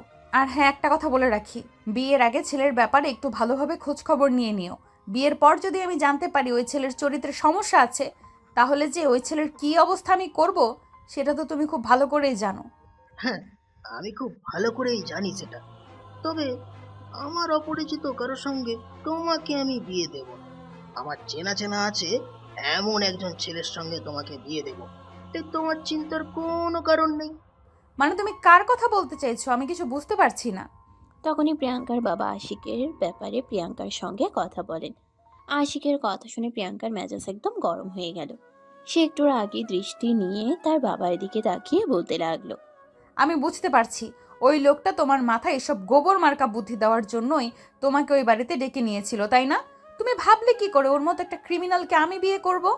তখনই প্রিয়াঙ্কার বাবা প্রিয়াঙ্কাকে রিকোয়েস্ট করতে থাকেন, আর এটা বলতে থাকেন তার বন্ধুকে তিনি কথা দিয়েছেন প্রিয়াঙ্কাকে তার ছেলের সঙ্গে বিয়ে দেবেন। এখন যদি তিনি নিজের কথা রাখতে না পারেন, তাহলে বন্ধুর সামনে তাকে ছোট হতে হবে। এই বলে তিনি অসহায় দৃষ্টিতে মেয়ের দিকে তাকিয়ে থাকেন। বেশ কিছুক্ষণ চুপ করে থাকার পর প্রিয়াঙ্কা বলে, বাবা, তুমি একটা রিক্সাওয়ালার সঙ্গে আমার বিয়ে ঠিক করতে, তাও আমি মুখ বুজে তাকে মেনে নিতাম। কিন্তু এই ছেলেটাকে আমি কিভাবে মেনে নিব তুমি সেটাই বলো। যার কোনো কিছু ঠিক নেই, তুমি বলো আমি কিভাবে তার সঙ্গে সংসার করব? দেখো মা, পৃথিবীতে সব মানুষই পারফেক্ট হয় না। পৃথিবীর সবাই যদি পরিপূর্ণ হতো, তাহলে খারাপ মানুষ বলে তো কিছুই থাকতো না। তুই ওকে বিয়ে কর, ওকে তুই দায়িত্ব নিয়ে মানুষ কর। দেখ মা, আশিক ছেলেটা ছোটবেলায় তার মাকে হারিয়েছে। বাবার ভালোবাসাও সেভাবে তার পাওয়া হয়ে ওঠেনি, কারণ তার বাবা একা মানুষ, সবকিছু একা হাতে সামলিয়েছেন। তাই আমি জানি এবং মানি, একটা ছেলে মানুষের জীবনে যদি ভালোবাসার ছোঁয়া আসে, তাহলে সে নিজেকে পরিবর্তন করে নিতে বাধ্য হয়। আচ্ছা ঠিক আছে, তুমি যখন এত করে বলছো, তাই আমি শুধু তোমার কথা রক্ষা করার জন্য ছেলেটাকে বিয়ে করতে রাজি। তবে আমার 1 বছর চেষ্টা করব, তারপর যদি না পারি তাহলে আমি নিজেই ডিভোর্স দিয়ে চলে আসব। তখন কিন্তু তুমি আমাকে কোনোভাবেই ওই ছেলের সঙ্গে থাকার জন্য রিকোয়েস্ট করতে পারবে না। আচ্ছা ঠিক আছে, আমি তো শর্তে রাজি। এই বলে প্রিয়াঙ্কার বাবা খাওয়া দাওয়া শেষ করে ঘুমিয়ে পড়েন। আর পরের দিন সকালেই আশিকের বাবা ফোন দিয়ে এই খবরটা জানান আর আশিকের সঙ্গে কথা বলতে বলেন। তাই তো সেদিন সকালবেলা নাস্তার টেবিলে আশিকের বাবা আশিককে প্রিয়াঙ্কার ব্যাপারে বলেন। প্রিয়াঙ্কার কথা শুনেই তো তার চক্ষু চড়ক গাছ। সে তার বাবাকে বলতে লাগলো, আরে বাবা, তোমার কি মাথা খারাপ হয়ে গেছে নাকি? তুই জানো তুমি কি বলছো? এই মেয়েকে আমি বিয়ে করব? আজ তো একটা ডাইনি রাক্ষসী শাকচুনি মার্কা মেয়ে। হ্যাঁ, তোমার ওকেই বিয়ে করতে হবে, আর এটা আমার আদেশ। যদি তুমি ওকে বিয়ে করতে রাজি না হও, তাহলে আমি তোমার সমস্ত হাত খরচ বন্ধ করে দিব, তোমার সমস্ত কার্ড ব্লক করে দিব। তুমি আমার কাছ থেকে আর 1 টাকা করিও পাবে না। আরে বাবা, এসব তুমি কি বলছো? তোমার কি সত্যি মাথা খারাপ হয়ে গেছে নাকি? এই মেয়েটা আমার সঙ্গে সংসার করবে বলে তোমার মনে হয়? কেন করবে না? অবশ্যই করবে। এখানে না করার কি কারণ আছে? আমি তো সেটাই বুঝতে পারছি না। কারণ আমি ওই মেয়েটাকে একদিন থ্রেট নিয়েছিলাম যে আমি ওকে দেখে নেব, ওর এমন করুণ পরিণতি করব যে নিজের দিকে নিজেই ফিরে তাকাতে ভয় পাবে। আর এখন যদি আমি এই মেয়েটাকে বিয়ে করি তাহলে আমার জীবনটাকে একদম ঝালাপালা করে দেবে। এটা তুমি কেন বুঝতে পারছো না? দেখ, যে মেয়েরা অনেক বেশি রাগী হয়, সে মেয়েরা মন খুলে কাউকে খুব বেশি ভালোবাসতে পারে। তুই অপরাধ করেছিস, তাই তোকে শাস্তি দিয়েছে, ব্যাস।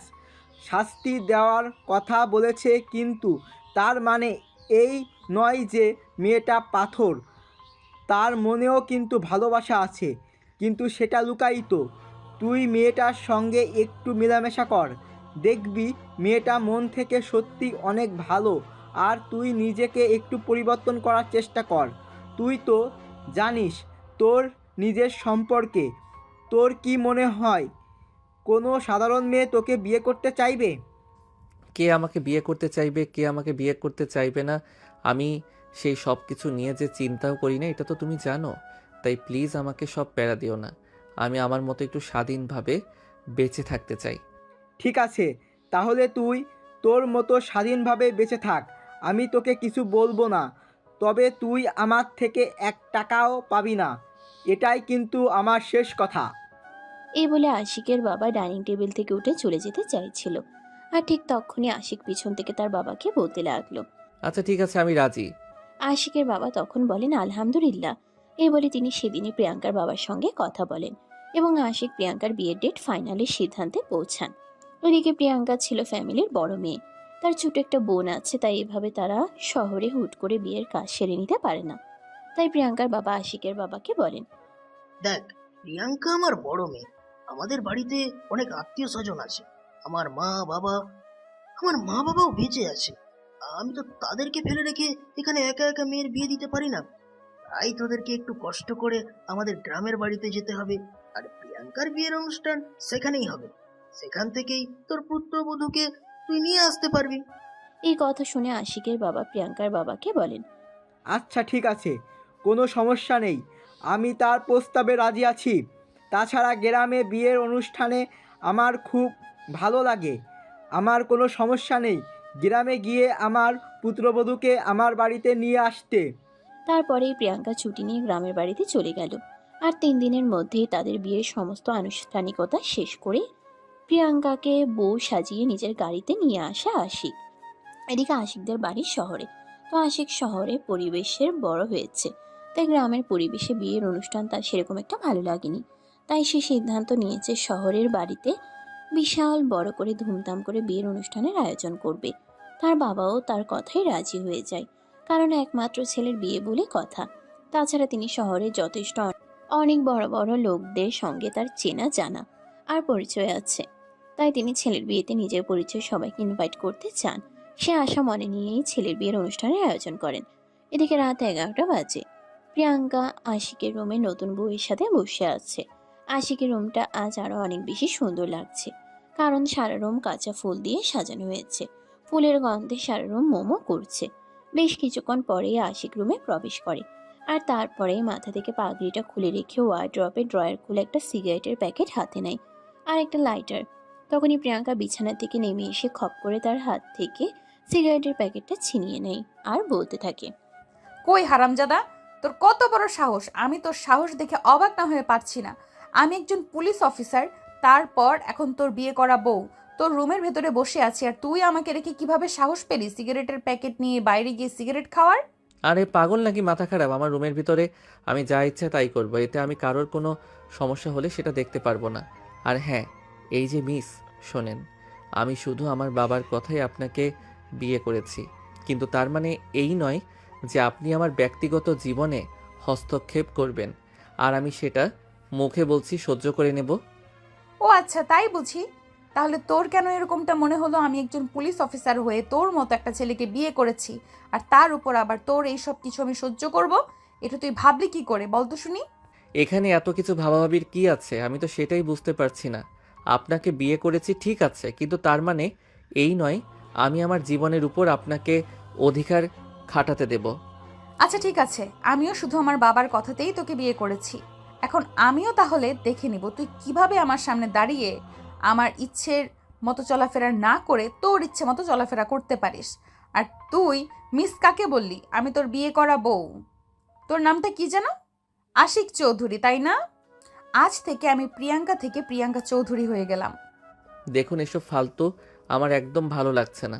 আমাকে এখন সিগারেট খেতেই হবে। আজ শুধু বিয়ে করেছি বলে ড্রিঙ্কস করছি না, তবে সিগারেট থেকে আমাকে কেউ আটকে রাখতে পারবেন না। ভালো চান তো সিগারেটের প্যাকেটটা দিয়ে দিন। আমি ভালো কিছু চাই না, আমি চাই তো খারাপ কিছু হোক, কারণ আজ তোর সঙ্গে আমার বিয়ে হয়েছে। আজ আমাদের বাসর রাত। আজ সারা রাত তুই আমার সঙ্গে সময় কাটাবি, আমাকে আদর করবি, ভালোবাসা দিবি যত্ন করে। আমি তোর ওই 2 চোখে ইচ্ছা মতো চুমু খাবো, আর তুই সেটা না করে তুই সিগারেটের প্যাকেট চাইছিস। তুই ভাবলি কি করে আমি তোকে এই মুহূর্তে সিগারেট খেতে দেব? দেখুন, আপনি আমার দরজার পরীক্ষা নেবেন না। আমি ধৈর্য করতে পারি না, তাই আপনাকে শেষবারের মতো বলছি, আমার সিগারেটের প্যাকেট দিয়ে দিন। আমাকে সিগারেট খেতেই হবে, তা না হলে আমার মাথা ঠিক থাকে না। ও আচ্ছা, তাই বুঝি। তাহলে ঠিক আছে, আমিও দেখে নিতে চাই তোর মাথা কতটা খারাপ হতে পারে। এই বলে প্রিয়াঙ্কা আশিকের পাঞ্জাবির কলার ধরে টান দিয়ে খাটের উপরে ফেলে দিল। আর তখনই সে আশিকের বুকের উপরে উঠে বসলো। এটা দেখে আশিক প্রিয়াঙ্কাকে নিজের থেকে সরানোর জন্য বলতে লাগলো, আরে এটা আপনি কি করছেন? আপনি আমার বুকের উপর উঠে বসে আছেন কেন? আমার তো নিঃশ্বাস নিতে কষ্ট হচ্ছে। প্লিজ বুকের উপর থেকে নামেন। তুই যদি মোটেও যাস তারপরে আমি তোকে ছাড়বো না। এইটুকুনি পিচ্চি একটা ছেলে জানিস তুই, আমার চাইতে 3 বছরের ছোট। তারপরেও শুধু আমার বাবা তোর বাবাকে কথা দিয়েছে বলেই তোকে বিয়ে করতে রাজি হয়েছি। আর এখন তুই কিনা আমাকে নাকে দড়ি দিয়ে ঘোরাতে চাইছিস প্রিয়াঙ্কা চৌধুরীকে, পুলিশ অফিসার প্রিয়াঙ্কা চৌধুরীকে। দেখুন, আমার কিন্তু খুব বেশি মেজাজ খারাপ হচ্ছে। এখন আমার সিগারেট না খেলে মাথা ঠিক থাকে না। আমি কি করি না করি তার কিন্তু কোনো ঠিক নেই। তাই আপনাকে আমি রিকোয়েস্ট করে বলছি, আমার বুকের উপর থেকে নেমে যান আর আমাকে আমার মতো থাকতে দিন। আমার পার্সোনাল লাইফে হস্তক্ষেপ করবেন না। না, তোর লাইফে আমি এই মুহূর্তে হস্তক্ষেপ করছি না, শুধু তোর বডিতে একটু হস্তক্ষেপ করব। এই বলে প্রিয়াঙ্কা আশিককে আর কোনো কথা বলার সুযোগ না দিয়ে তার 2 ঠোঁটে নিজের 2 ঠোঁট ডুবিয়ে দিল। প্রায় 10 মিনিট ধরে লিপ কিস করলো। এদিকে আশিকের তো একদম নিঃশ্বাস বন্ধ হয়ে যাওয়ার মতো উপক্রম। 10 মিনিট পর ছাড়া পেয়ে আশিক তো গলা কাটা মুরগির মতো ছটফট ছটফট করতে লাগলো। প্রিয়াঙ্কাকে ধাক্কা দিয়ে নিজের বুকের উপর থেকে সরিয়ে দিতে চাইতেই প্রিয়াঙ্কা আরো শক্ত করে তাকে জড়িয়ে ধরলো। আর আবারও তার 2 ঠোঁট নিজের দখলে নিয়ে ইচ্ছে মতো চুমু খেতে লাগলো। আশিকের তো একদম যায় অবস্থা। এদিকে প্রিয়াঙ্কা আশিকের 2 ঠোঁটে অত্যাচার করছে তো করছেই, সেই সঙ্গে তার পেটে হাত দিয়ে নাভির কাছে সুড়সুড়ি দিচ্ছে। এটা দেখে আশিক বলতে লাগলো, এই মেয়ে, আপনি তো যা ইচ্ছে তাই। আপনার তো দেখছি একটু লজ্জা শরম নেই। আপনি একটা মেয়ে মানুষ হয়ে আমার শরীরে এইভাবে হাত দিচ্ছেন। আপনার বুঝি একটু লজ্জা করে না? আরে লজ্জা কেন করবে? আমি তো সেটাই বুঝতে পারছি না, এখানে লজ্জা করার কি আছে? আমি তো আর অন্য কারোর শরীরে হাত দিচ্ছি না, আমি আমার বিয়ে করা জামাইয়ের শরীরে হাত দিচ্ছি। তাকে আদর করা, তাকে ভালোবাসা, তার যত্ন নেওয়া, সব কিছুর অধিকার আমার রয়েছে। কিন্তু আমি তো আপনাকে সেই অধিকার দেইনি। ওই হারামজাদা, তুই আমার জামাই লাগোস, তোর কাছ থেকে কেন আমার অধিকার চেয়ে নিতে হবে? আমি তো তোর কাছ থেকে আমার অধিকার আদায় করে নেব। তাছাড়া তুই কি আমাকে সেকেলে মেয়ে মানুষ মনে করেছিস নাকি? তোর কাছ থেকে অধিকার পাওয়ার আশায় বসে থাকবো? আমি এই যুগের পড়াশোনা জানা একটা শিক্ষিত মেয়ে, তার উপর আবার একজন পুলিশ অফিসার। এটা তো তুই খুব ভালো করেই জানিস। দেখেন, যেটা হচ্ছে সেটা কিন্তু একদম ভালো হচ্ছে না। আপনি কিন্তু আমার সঙ্গে খারাপ করছেন। আপনি আমার উপর থেকে নেমে যান, ভালো লাগছে না আমার। ও আচ্ছা, তাই বুঝিস না? তোমার ভালো না লাগলে আমি কি করতে পারি বলো? আমি তো তোমার বিয়ে করা বউ, আমি তো আমার ভালোবাসা তোমার কাছ থেকে আদায় করে নেবই।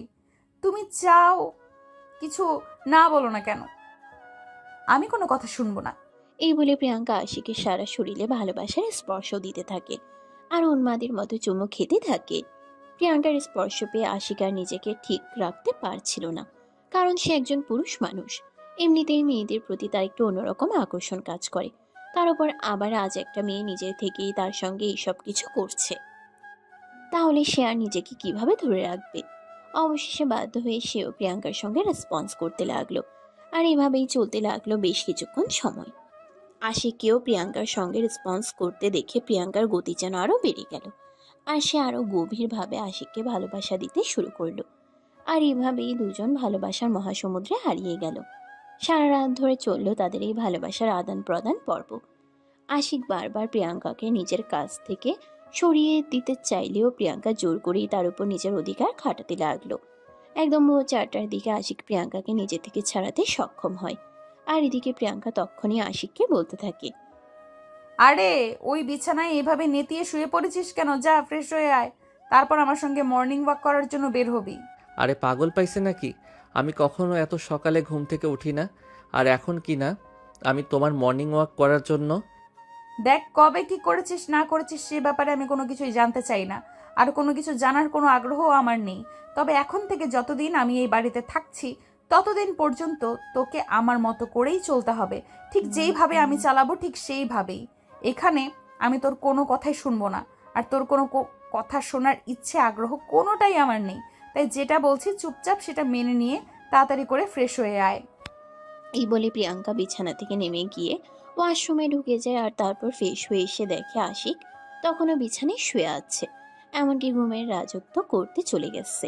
এটা দেখে প্রিয়াঙ্কা প্রচণ্ড পরিমাণে রেগে যায় আর তখনই ড্রেসিং টেবিলের উপরে থাকা পানির গ্লাসের পুরো গ্লাস পানি আশিকের মুখের উপরে ঢেলে দেয়। এটা দেখে আশিক ছটফট করে বিছানা থেকে উঠে বসে আর প্রিয়াঙ্কাকে বলতে থাকে, এটা কি হলো? আপনি আমার মুখের উপর এভাবে পানি ছড়ে মারলেন কেন? আমি বললাম না আমি এত সকালে কখনোই ঘুম থেকে উঠি না। আমিও তো তোকে বলে দিয়েছি আমি কারোর কথায় চলি না। আমার যখন যেটা ভালো মনে হয় তখন সেটাই করি। আর তোকে তো আমি কখন বলে গেছি বিছানা থেকে উঠে ফ্রেশ হয়ে আসার জন্য, আমার সঙ্গে মর্নিং ওয়াক করতে যাবি, কিন্তু তুই আমার কথাই শুনছিস না কেন? বললাম তো আপনি আমার পার্সোনাল লাইফে হস্তক্ষেপ করবেন না, এটা আমার একদম পছন্দ নয়। তোকেও আমার কোনো কালে পছন্দ ছিল না, কিন্তু তারপরও বাধ্য হয়ে তোকে বিয়েটা করেছি।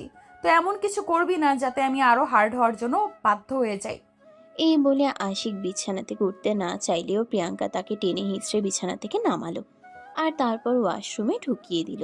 ইচ্ছে না থাকা সত্ত্বেও এই সকালবেলা আশিক ফ্রেশ হয়ে আসতে বাধ্য হলো। তারপরেই প্রিয়াঙ্কা তাকে নিয়ে বাসা থেকে বের হয়ে গেল। প্রায় 2 ঘন্টা ধরে দুজন হাঁটাহাঁটি করছে, দৌড়াচ্ছে। আশিক এইসব কিছু আর সহ্য করতে পারছে না, তার যেন একদম কান্না পেয়ে যাওয়ার মতো অবস্থা হয়ে আছে। প্রিয়াঙ্কাকে বলতে লাগলো, প্লিজ এগুলো একবার বন্ধ করুন, আমি আর পারছি না, আমার খুব ক্লান্ত লাগছে, আমি বাসায় যেতে চাই। আরও 20 মিনিট আমি প্রতিদিন 2.5 ঘন্টা ব্যায়াম করি আর তারপরে অন্যান্য কাজ করি, তাই এখন থেকে তোমাকেও আমার সঙ্গে প্রতিদিন 2.5 ঘন্টা করে ব্যায়াম করতে হবে। আমি মাপ চাই, আমাকে দিয়ে এসব কিছু হবে না। প্লিজ আপনি আমাকে এভাবে আর অত্যাচার করবেন না, আমি বাসায় যেতে চাই, আমার খুব টায়ার্ড লাগছে, আর পারছি না আমি। 25 মিনিট। আরে কি শুরু করেছেন আপনি? 30 মিনিট, এখন পুরো 30 মিনিট আমার সঙ্গে থাকতে হবে। আমি তো বললাম বেশি কথা বলা আমি একদম পছন্দ করি না, কিন্তু তারপরও কেন বারবার আমার মুখের উপর এত কথা বলস? এখন যদি আবার কথা বলস তাহলে আরও 5 মিনিট অ্যাড হবে। প্রিয়াঙ্কার এই কথা শুনে আশিকের মুখ একদম বাংলার পাঁচের মতো হয়ে গেল। চেহারাটা জাস্ট দেখার মতো ছিল। আশিক আর কোনো কথা বলল না, কারণ সে খুব ভালোভাবেই বুঝতে পারলো এখানে কথা বলা মোটেও নিরাপদ নয়। এখানে কথা বললেই বিপদে পড়তে হবে, তাই সবচাইতে ভালো হয় মুখ বন্ধ রাখা। তাই আশিক মুখ বন্ধ রেখে প্রিয়াঙ্কার সঙ্গে আবারও ব্যায়ামে যোগ দিল। এভাবেই প্রায় সকাল 8টার মতো বেজে গেল আর তারপরে প্রিয়াঙ্কা আর আশিক দুজনে বাসায় ফিরে আসলো।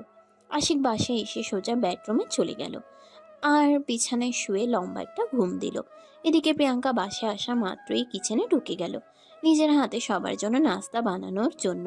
যদিও বাসায় কাজের মেয়ে প্রতিদিন সবার জন্য নাস্তা বানায়, কিন্তু প্রিয়াঙ্কা কাজের মেয়েকে কাল রাতেই সবকিছু বলে রেখেছিল এখন থেকে বাসার সব কাজ সে নিজের হাতেই সামলাবে। তাই সকালবেলা কাজে নিয়ে সবকিছু শুধু কাজের মেয়ে সবকিছু শুধু গুছিয়ে রেখেছিল আর কোনো রান্না বান্না করেনি। প্রিয়াঙ্কা বাসায় আসার পর প্রিয়াঙ্কা নিজের হাতে সবার জন্য নাস্তা বানায় আর তারপরেই সবাইকে ঘুম থেকে ডেকে তুলে। এদিকে প্রিয়াঙ্কার শ্বশুর মশাই তো প্রথম দিন শ্বশুর বাড়িতে এসে প্রিয়াঙ্কা সবার জন্য নিজের হাতে নাস্তা বানিয়েছে। এটা দেখে একদমই অবাক হয়ে প্রিয়াঙ্কাকে বলতে থাকেন, আরে বৌমা, তুমি কেন সকালবেলা ঘুম থেকে উঠে সবার জন্য নাস্তা বানাতে গেলে? বাড়িতে তো কাজের মেয়ে আছে, তাছাড়া ওদের তো রাখাই হয়েছে তোমার বাড়িতে কাজ করার জন্য। হ্যাঁ বাবা, বাড়িতে তো অনেক কাজ আছে, এখন থেকে না হয় রান্নাটা আমি নিজের হাতেই করব। তাছাড়া শ্বশুরবাড়ির মানুষের জন্য নিজের হাতে রান্না করতে আমার মন্দ লাগবে না। এখন থেকে বাড়ির সবার জন্য আমি নিজের হাতে রান্না করব। বৌমা, তুমি সারাদিন অফিস করবে, তারপর আমার ছেলেকে সামলাবে, তারপর আবার সংসার সামলাতে পারবে তো? বাবা আপনি কোনো চিন্তা করবেন না, মেয়েরা সব পারে। মেয়েরা হলো মায়ের জাত, তাদের 2টো হাত দেখা গেলেও তারা 2 হাতে 10 হাতের কাজ সামলাতে পারে। তাই আপনার চিন্তার কোনো কারণ নেই, আমি অফিস সংসার দুটোই একসঙ্গে সামলাতে পারবো।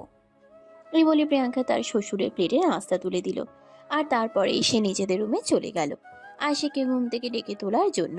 কিন্তু আশিক চোখ মেলে তাকাতে পারছে না, তার প্রচন্ড ঘুম পাচ্ছে। আশিক, ওই আশিক, ঘুম থেকে ওঠ, আমি সবার জন্য নাস্তা বানিয়েছি, সবাই একসঙ্গে নাস্তা করব। আসো বাবা, সবাই মিলে নাস্তা করব, সবাই অপেক্ষা করছে। আরে আমি পারবো না এখন নাস্তা করতে, আমার নাস্তা করা চাইতে ঘুমানোটা সবচাইতে বেশি জরুরি। আমাকে এখন ঘুমাতে হবে প্লিজ। এভাবে আমাকে ডাকাডাকি করো না। আমি আরেকটু ঘুমাতে চাই, আমার একটু ভালো লাগছে না, প্লিজ এখান থেকে চলে যাও। দেখো, একদম আমার মেজাজ খারাপ করবেন। আমি সকালবেলা না ঘুমিয়ে এত কষ্ট করে সবার জন্য নাস্তা বানিয়েছি, আর এখন তুমি কিনা বলছো তুমি এখন নাস্তা খেতে পারবে না? কিছুক্ষণ পরে নাস্তা ঠান্ডা হয়ে যাবে। আমি তোমার কোনো কথা শুনবো না, চুপচাপ চলে আসো। এই বলে প্রিয়াঙ্কা আশিককে টানতে টানতে বিছানা থেকে নামিয়ে দাঁড় করালো, আর তারপর তাকে আবার নাস্তার টেবিলে নিয়ে গেল। আশিক ঘুমের ঠেলায় চোখ খুলতে পারছে না। প্রিয়াঙ্কা তাকে টেবিলে বসিয়ে দিল। তখনই আশিকের বাবা বলতে লাগলো, বৌমা, ও তো চেয়ারে বসে বসে ঘুমাচ্ছে, তুমি ওকে এখানে কেন নিয়ে এসেছো? তোমার কি মনে হয় ও এখন ঘুম থেকে উঠবে? আপনি কোনো চিন্তা করবেন না বাবা, কুকুরের লেজ কিভাবে সোজা করতে হয় সেটা আমার খুব ভালো করেই জানা আছে, তাই আপনার চিন্তার কোনো কারণ নেই। আপনি নাস্তা করুন, ওর ব্যাপারটা আমি দেখছি। এই বলে প্রিয়াঙ্কা জগ থেকে একটু পানি নিয়ে ওটা আশিকের চোখের উপরে ছিটিয়ে দিল। আশিক একটু নড়েচড়ে উঠল আর বলতে লাগলো, আমি বুঝতে পারছি না আমার উপরে এগুলো কোন ধরনের অত্যাচার শুরু করা হয়েছে, কেন হচ্ছে আমার সঙ্গে এরকম। এই যে মহাশয়, সকালবেলা আমি এত কষ্ট করে নাস্তা বানালাম আর আপনি এখানে পড়ে পড়ে ঘুমাবেন? এটা তো হতে পারে না। আগে নাস্তাটা খেয়ে নিন, তারপর রুমে গিয়ে যতক্ষণ ইচ্ছা ঘুমান, আমি আপনাকে কিছুই বলবো না, কিন্তু আমি আমার পরিশ্রমের ফসল বৃথা যেতে দেব না। এই বলে আশিকের দিকে তার প্লেট বাড়িয়ে দিল। আশিকও তখন বাধ্য হয়ে ঘুম ঘুম চোখ নিয়ে নাস্তা খেতে লাগলো। নাস্তা শেষ হলে আশিক আবার গিয়ে রুমে শুয়ে ঘুমিয়ে পড়ল। আর এদিকে সেদিন ছিল তাদের বৌভাতের অনুষ্ঠান। আপনাদেরকে তো আগেই বলা হয়েছে, আশিকের বাবা নিজের একমাত্র ছেলের বিয়ে বলে কথা। মহা ধুমধামের সঙ্গে তিনি এই অনুষ্ঠান করতে চান। কিছুক্ষণের মধ্যেই পার্লার থেকে মেয়েরা চলে আসে প্রিয়াঙ্কাকে সাজানোর জন্য। যদিও প্রিয়াঙ্কা এত ভারী ভারী সাজ গহনা মেকআপ পছন্দ করে না, কিন্তু তারপরেও বিয়ে বলে কথা, আজ তো একটু সাজতেই হবে। এদিকে কিছুক্ষণের মধ্যেই তার শ্বশুর মশাই তার রুমে এসে একটা গিফটের প্যাকেট প্রিয়াঙ্কার দিকে বাড়িয়ে দিয়ে বলতে থাকে, বৌমা, এটা স্পেশালি তোমার জন্য আমি লন্ডন থেকে আনছি। গতকাল পৌঁছাতে দেরি হয়ে গিয়েছিল, তাই তোমাকে দেওয়া হয়নি। একটু আগে পার্সেলটা হাতে পেলাম, খুলে দেখো, আশা করি তোমার ভালো লাগবে। এই কথা শুনে প্রিয়াঙ্কা তার শ্বশুর মশাইয়ের হাত থেকে গিফটের প্যাকেটটা নিল। আর গিফটের প্যাকেট খুলে তো একদম অবাক। এটা তো কোটি টাকার ডায়মন্ড নেকলেস। প্রিয়াঙ্কা অবাক হয়ে তার শ্বশুরের দিকে তাকিয়ে আছে। তখনই তার শ্বশুর তাকে বলতে লাগলো, অবাক হওয়ার কিছু নেই বৌমা, তুমি আমার একমাত্র পুত্রবধূ, আর আমি আমার পুত্রবধূর জন্য এইটুকু তো করতেই পারি। তোমার শাশুড়ি মা বেঁচে নেই, যদি তিনি থাকতেন তাহলে হয়তো তোমাকে তার পছন্দ মতো শাড়ি গয়না দিয়ে সাজিয়ে আনতো। আমি শ্বশুর হিসেবে এইটুকু দায়িত্ব তো নিজের ঘাড়ে তুলে নিতেই পারি। বলো, গহনাটা কি তোমার পছন্দ হয়েছে? পছন্দ হয়েছে মানে? আমার অনেক পছন্দ হয়েছে বাবা। আপনার রুচি আছে বলতে হয়। হ্যাঁ, সেটা তো অবশ্যই, সেই জন্যই তো তোমাকে আমি আমার পুত্রবধূ হিসেবে পেয়েছি। তা না হলে কি আর তোমার মতো একটা সুন্দরী মেয়েকে নিজের পুত্রবধূ বানাতে পারতাম?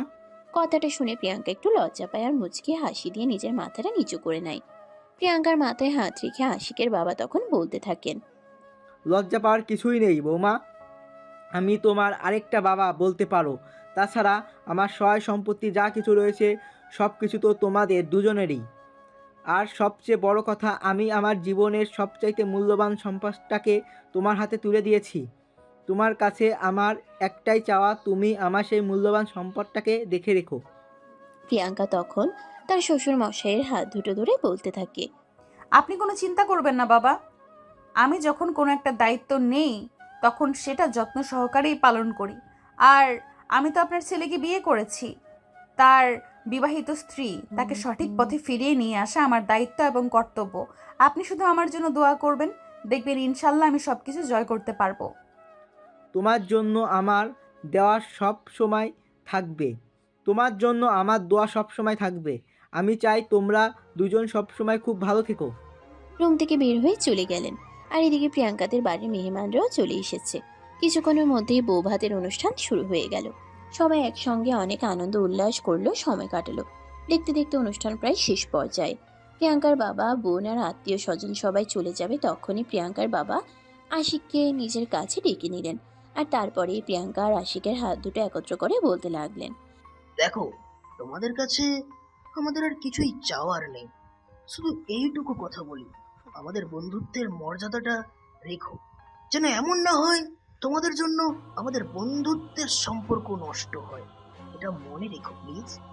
এই বলে প্রিয়াঙ্কাকে আশিকের হাতে তুলে দিয়ে প্রিয়াঙ্কার পরিবারের সবাই সেখান থেকে চলে গেল। আর এদিকে তখন থেকে প্রিয়াঙ্কার ভীষণ মন খারাপ। রাত 11টা বাজে। প্রিয়াঙ্কা মন খারাপ করে বিছানার উপর বসে আছে। আশিকের রুমে এসে দেখে প্রিয়াঙ্কা কান্না করছে। দরজাটা বন্ধ করে প্রিয়াঙ্কার পাশে এসে বসে আর তারপরেই প্রিয়াঙ্কাকে বলতে থাকে, কে আবার কি হয়েছে?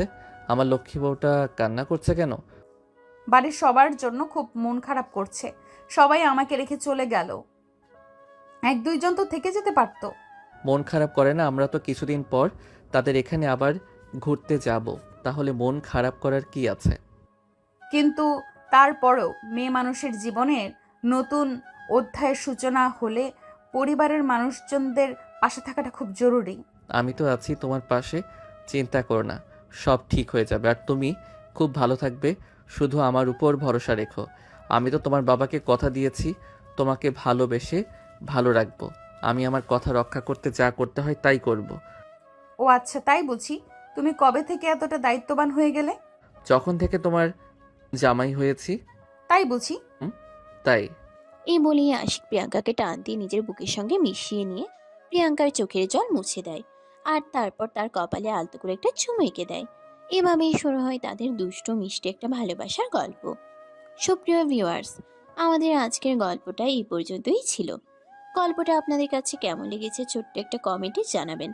ভালো লাগলে লাইক, কমেন্ট অ্যান্ড শেয়ার করে পাশেই থাকবেন।